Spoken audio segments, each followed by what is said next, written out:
Bismillahirrahmanirrahim. Assalamualaikum warahmatullahi wabarakatuh. Anak-anak, jumpa lagi dengan Pak Rizal dalam pelajaran IPS kelas 6. Hari ini kita akan belajar mengenai penggunaan teknologi di bidang ekonomi. Tapi sebelumnya, kita simak dulu yuk tujuan pembelajarannya.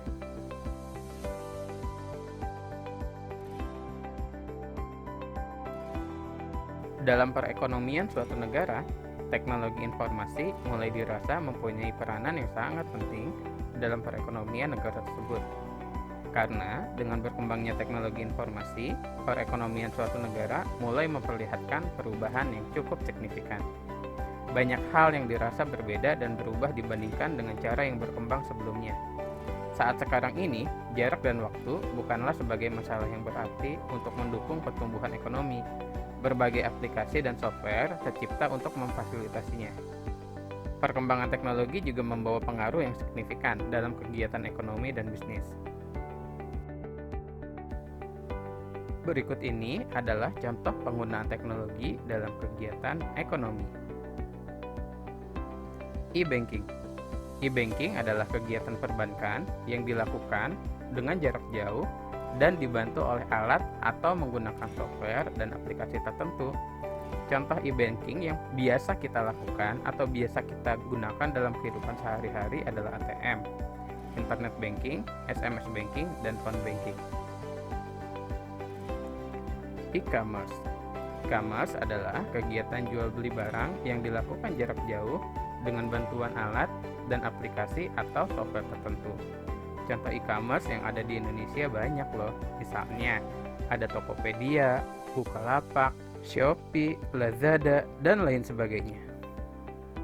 Selanjutnya, contoh penggunaan teknologi di bidang ekonomi yang ketiga adalah dengan digunakannya uang digital. Uang digital adalah alat pembayaran non-tunai. Kalian pernah bukan melihat bagaimana orang tua kalian melakukan pembayaran hanya dengan sebuah kartu?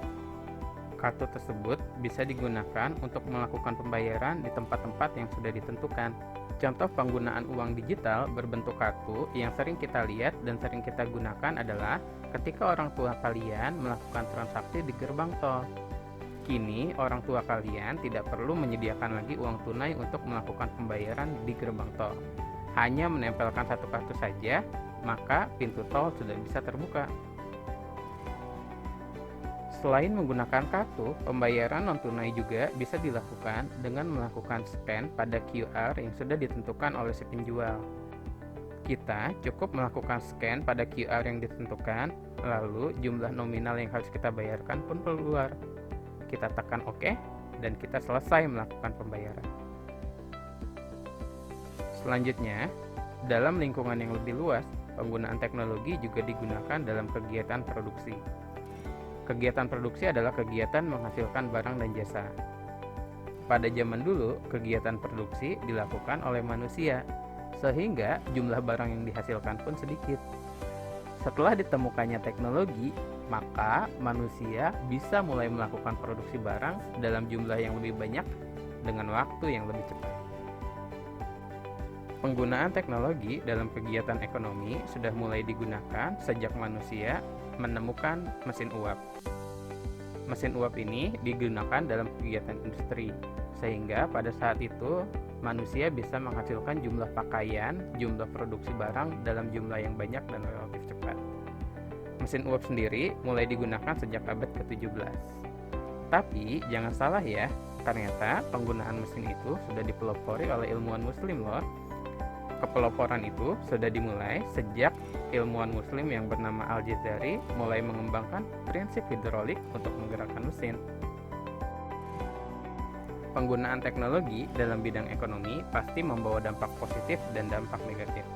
Dampak positif penggunaan teknologi dalam bidang ekonomi adalah pertumbuhan ekonomi suatu negara akan semakin tinggi.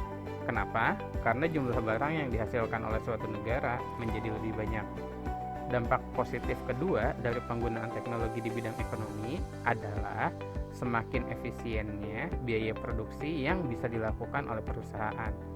Kini perusahaan tidak perlu lagi membuka kantor-kantor cabang karena beberapa kegiatan yang bisa dilakukan oleh teknologi tidak perlu lagi mempekerjakan manusia. Penggunaan teknologi juga akan membuat harga barang menjadi lebih murah. Mengapa demikian? Karena perusahaan bisa mencetak barang dengan jumlah yang lebih banyak dalam waktu yang lebih cepat dengan kualitas yang sama baiknya. Berikutnya, penggunaan teknologi juga dapat menghemat biaya operasional kantor loh. Beberapa pekerjaan yang bisa dilakukan oleh mesin kini tidak perlu lagi dilakukan oleh manusia. Misalnya, kini beberapa kantor tidak perlu lagi menyediakan karyawan yang menjaga karcis di pintu masuk. Sekarang bisa dilakukan secara otomatis loh melalui mesin.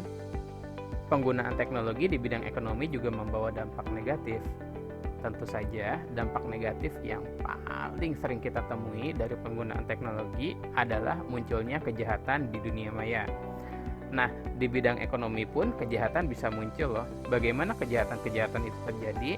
Kejahatan yang terjadi biasanya seperti penipuan online, pembobolan ATM, pembobolan kartu kredit, dan mulai munculnya transaksi-transaksi barang ilegal. Karena pergerakan transaksi barang ilegal dengan menggunakan teknologi akan semakin sulit terdeteksi. Dampak berikutnya yang paling terasa adalah munculnya pengangguran di mana-mana. Banyak sekali pekerjaan-pekerjaan yang hilang akibat adanya kemajuan teknologi. Misalnya, pengantar surat, penjaga pintu tol, penjaga pintu parkir, dan lain sebagainya. Tentu saja, dengan adanya teknologi, hidup kita akan semakin lebih mudah dan juga akan semakin lebih cepat. Tapi, teknologi juga membawa dampak negatif untuk kita semua. Di bidang ekonomi, teknologi membawa kemajuan yang sangat besar di semua bidang. Bagi manusia yang bisa menyesuaikan dengan baik, maka teknologi tersebut akan bermanfaat bagi dirinya. Tetapi bagi manusia yang tidak bisa beradaptasi dan tidak bisa menyesuaikan diri, maka ia akan ketinggalan dengan teknologi. Dan beberapa pekerjaan yang sekarang ada mungkin saja punah di abad ke-21. Oleh karena itu, kalian harus rajin belajar ya. Jangan lupa kuasai ilmu-ilmu yang sangat penting yang berguna dalam kehidupan sehari-hari, terutama yang sesuai dengan teknologi masa kini. Terima kasih dari Pak Rizal. Sampai jumpa kembali. Assalamualaikum warahmatullahi wabarakatuh.